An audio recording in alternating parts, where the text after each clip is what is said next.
Welcome. Today we are going to look at some of the similarities and differences between the DocuShare Drive interface and the old DocuShare client interface. As you'll see, I have my DocuShare Drive open on the right-hand side and another window open on the left-hand side of my screen. You can simply do many of the things that you used to do in the DocuShare client on DocuShare Drive. If you right-click onto a file, it brings up a very similar menu to what you would have seen in the old DocuShare client. This allows you to check a file out if you want to edit it, or allows you to open the file, which would be the same as browsing in the old DocuShare client. It will then open in whatever program is meant to open it on that computer. Something else you can do is you can very easily drag and drop a file into your collection to update it. This will automatically update it in DocuShare, and you'll be able to access it from other areas within DocuShare.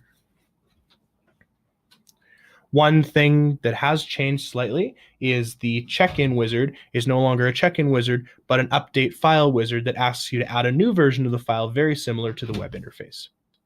I hope this video was informative and gave you some more information on how checking out and browsing and checking back in works in the new DocuShare Drive interface.